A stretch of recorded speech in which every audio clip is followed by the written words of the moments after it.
Goeiedag en welkom by die volgende uitgawe van die Wetreport. Ek is Dr. Dani Odendaal en ek hoop om vir julle baie insiggewende inligting te bring wat vir elke veeboer van baie groot belang is.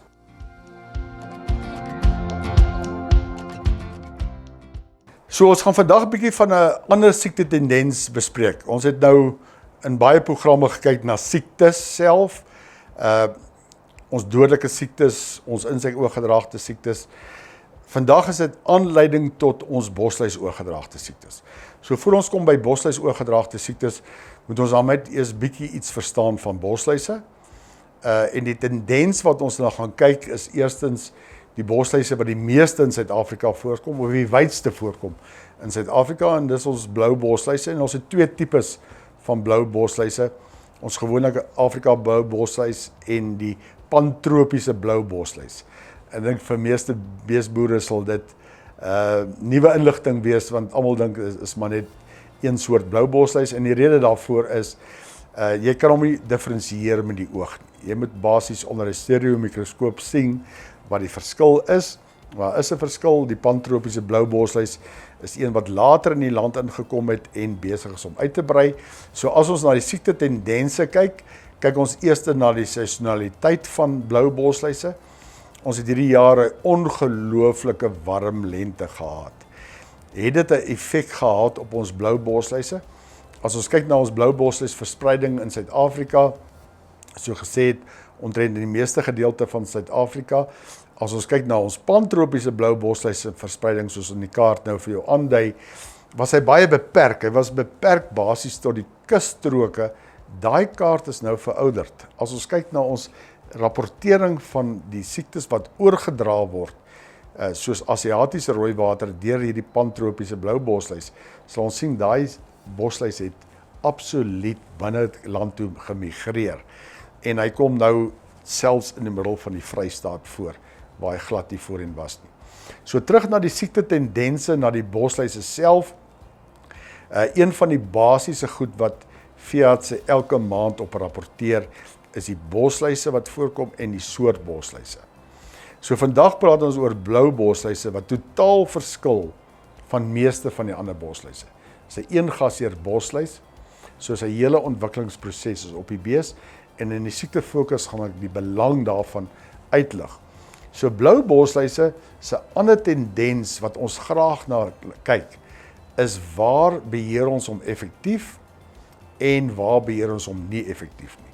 So in ons rapportering deur die veeartse moet hulle vir ons ook terugvoer gee van areas of plase binne in 'n veeartse area waar ons dipstowwe nie meer effektief is nie, waar die populasie ontwikkel het deur seleksie om weerstand te hê teen ons dipstowwe of sekere van die dipstowwe of dipstofgroepe. So dit is een van die parasiete wat ons baie duidelik moet weet. Ons het twee probleme. Hy kom wyd voor in Suid-Afrika. Hy kan nooit uitgeroei word nie. Blou bosluise sal altyd daar wees. En nou het ons 'n verdere probleem dat hierdie bosluis, omdat hy 'n eengasheer bosluis is, en baie blootgestel word aan ons dipstowwe, dan ook 'n populasie vorm wat weerstandbiedend is teen sekere van die dipstowwe. En daarin lê ons groot uitdaging. As ons kyk na die rapportering wat die veeartse doen, dit wat hulle rapporteer as weerstand, bosluisweerstand of blou bosluisweerstand, baie spesifiek, is nog nie naaste by die hoeveelheid weerstand wat voorkom nie. Ek wat baie meer in die veld werk en baie spesifiek met bosluise en dipstowwe, weet dat daar baie meer weerstand is as wat na die veearts toe gerapporteer word. En ek wil boere vra om een ding te doen. Wanneer jy 'n probleem het om blou bosluise te beheer, kontak die veearts. Moenie net met die koöperasie of met die verteenwoordiger of kontak die veearts. Ons moet baie spesifiek weet en oplossings vind vir bosluisweerstand en in ons siekterapportering, die rapportering van probleme met blou bosluisbeheer, baie belangrik vir ons om dit te rapporteer na die veearts toe en dan na die stelsel toe.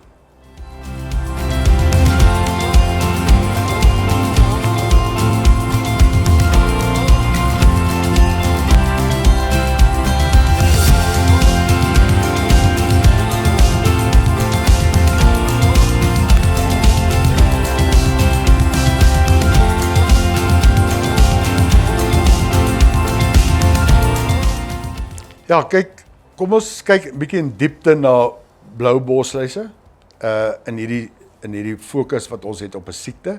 Hierdie is nie fokus op 'n siekte nie, maar is 'n fokus op 'n baie spesifieke parasiet, wat 'n baie groot rol speel in die oordrag van hierdie siektes.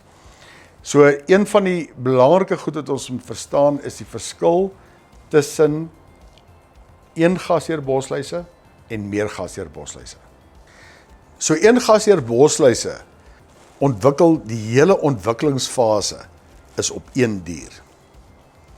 Terwyl meer gasheer bosluise ontwikkel baie keer op 3 verskillende diere of 2 verskillende diere. En ek sal in die toekoms meer praat oor meer gasheer bosluise. Maar blou bosluise moet ons een ding verstaan. Daai larfie wat uitbroei uit die eier uit, is so groot soos 'n speld se kop. Jy kan hom nie sien nie. Hy is so groot soos 'n speld se kop. Wat maak hom uitbroei? En dit is een van die dinge wat ek nie in die siekte tendense genoem het nie. Daai eiers wat die winter oorleef. Hierdie blou bosluis oorleef van een seisoen na die volgende seisoen as eiers in die grond. In die lente broei daai eiers uit. En waarvan is hulle afhanklik? Hulle is afhanklik van hitte-eenhede.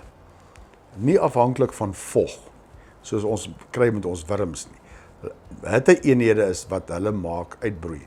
As hulle aan 'n sekere hoeveelheid hitte-eenhede blootgestel word. So as ons 'n warm lente het soos nou, het ons 'n verskriklike vinnige uitbroei van hierdie larfies.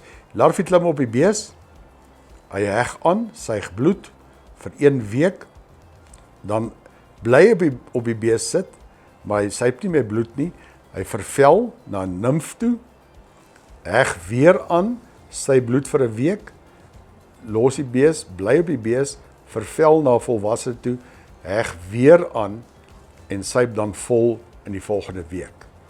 In daai laaste week is daar dan ook 'n mannetjie wat by die wyfie sit, hulle paar, en daai blou bosluis, na 21 dae, as larf, nimf en dan volwassene, suip sy oornag vol. So die bosluise wat jy op die bees sien, wat daar sit, is die bosluise wat in die vorige aand volgesuip word. En dan gaan sy daai dag afval, op die grond 2500 plus eiers produseer, wat aanleiding gee tot die volgende generasie. So hierdie bosluis eerstens oorleef net op die bees, uit 'n ontwikkelingsproses, en jy kan daai ontwikkelingsproses onderbreek met jou dipstof. Die volgende ding wat ons moet verstaan van blou bosluise is, as gevolg van hierdie kort lewensiklus bo op die bees, die eiers wat geproduseer word onder warm omstandighede wat vinnig uitbroei, is hulle weer terug op die beeste, die tweede generasie. En hulle gaan daar deur 'n ontwikkelingsproses en dan die derde generasie. En soos in die voorbeeld wat ek vir julle wys hierso, binne een nat seisoen kan daar 2 of 3 verskillende generasies van blou bosluise wees. En onder goeie omstandighede, warm en nat omstandighede, kan ons 'n totale ontploffing van die blou bosluispopulasie vind, sodat as ons by die herfs kom, het ons soveel bosluise wat ons net nie kan beheer nie. Wanneer ons kom by voorkoming van blou bosluise, het ons strategiese planne, en ek gaan in die laaste afdeling bespreek, maar die een ding, en ons het regtig baie min tyd om vir julle baie komplekse dinge te verduidelik, en dit is om te onthou dat die blou bosluis ontwikkel op die bees is sy gasheer. Hy hou nie so baie van skape nie, hy hou nie so baie van bokke nie, die bees is sy gasheer, as ons praat van die blou bosluis, uit 'n ontwikkelingsproses, en as ons dit verstaan, dan kan ons voorkoming en behandeling verstaan, en hy het 'n opbou oor 'n nat siklus, tot daar populasie ontploffing is. En ons sal in die laaste afdeling bespreek, wat moet ons nou in die lente doen, as ons daai deel verstaan, om daai populasie ontploffing te voorkom.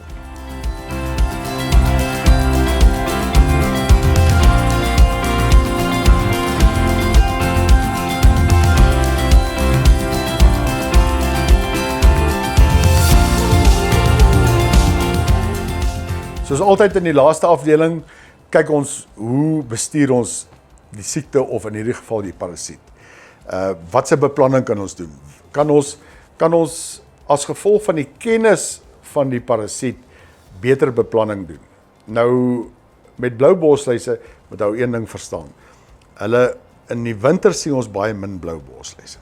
Hulle oorleef as eiers in die grond, wat uitbroei in die lente, en dan is die larfies oral op die plaas. Baie boere dink as ek die diere vir een keer behandel in die lente, het ek hierdie siekte of hierdie parasiet gewen. Nee, dit werk nie so nie. In elke kamp wat die beeste kom, gedurende die lente maande, gaan hulle 'n nuwe populasie van larfies kry wat op die grond lê. So gesê het, hy is so groot so 'n speld se kop. Jy kan hom nie sien nie as hy by die beest klim. As hy na die tweede stadium en die nymfstadium toe gaan, kan jy hom amper nog steeds nie sien nie. Eers as die volwasse stadium, as die wyfie volsuip, kan jy hom sien. So wat is die belang as ons die lewensiklus op die dier en die lewensiklus oor 'n seisoen verstaan? Ons moet een ding verstaan, en dit is, ons moet die eerste generasie van blou borsluise in die lente effektief beheer. As ons die eerste generasie beheer, is hierdie vermeerdering deur die natseisoen kan ons voorkom. So hoe beheer ons die eerste generasie? En dit is baie eenvoudig, gaan weer terug, verstaan hierdie borsluis, wanneer ons die eerste volwasse wyfies, borsluise sien op die beeste, moet ons seker maak, hulle val nie af en produseer 'n tweede generasie. Nou dit klink nou makliker as enigiets anders, maar dit is nie so maklik nie. Ek het van die begin af ook gesê, ons gaan nooit blou borsluis uitwis nie. Boere sê vir my, nee, ek wil dit nie so doen nie, want ek is bang, my diere gaan vatbaar word. Een ding moet ons verstaan, ons kan nie blou borsluise uitwis nie.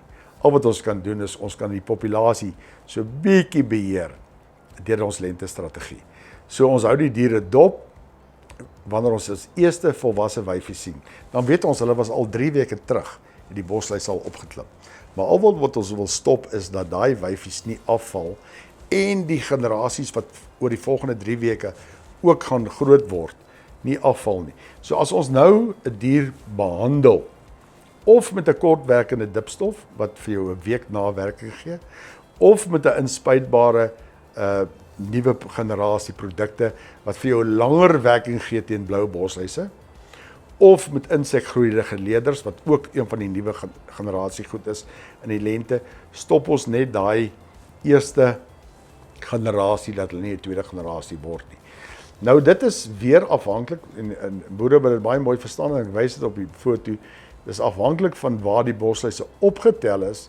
As ons hulle nou doodmaak, het dit effek op daai populasie in daai kampe. Het dit geen effek op die populasies in die ander kampe nie. So dit moet ou ook in gedagte neem. So as jy met jou veearts saamwerk, besluit jy op 'n strategie. Wat is jou strategie? Wil jy minimale borsluise hê om oordrag van die siekte later in die seisoen te voorkom? Of is jy 'n persoon in van my kliënte se plase, lewe ons tot 'n baie groot mate saam met blou borsluise, omdat ons in 'n stabiele situasie is vir rooi water. Ons is nie bang vir die oordrag nie, ons volwasse diere het almal weerstand, ons wil graag hê, ons kalvers moet weerstand opbou deur die blootstelling aan blou borsluise, en om daai rede het ons net strategiese behandeling, en later in die seisoen takties, wanneer ons die borsluise sien. So gesê het, as jy die volwasse blou borsluis sien, dan weet jy, hulle was al 3 weke terug vol borsluise. As ons nou behandel, gaan ons volwassenes, nimfe en larwes doodmaak, en ons kan eers weer verwag om 28 dae later volwasse blou borsluise te sien.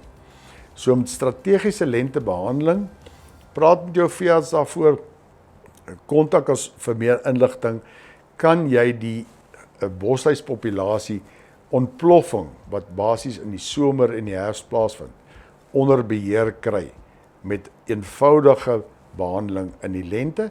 En die laaste ding wat ek net wil sê, ons dipstowwe en die weerstand wat daar in blou borsluise is, moet geëvalueer word nou in die lente. En hoe doen ons dit? Ons dip die diere en ons doen 'n baie goeie inspeksie 'n week later, en dan mag daar geen volwasse blou borsluis op die diere wees nie, as die dipstof nou in die lente effektief werk nie.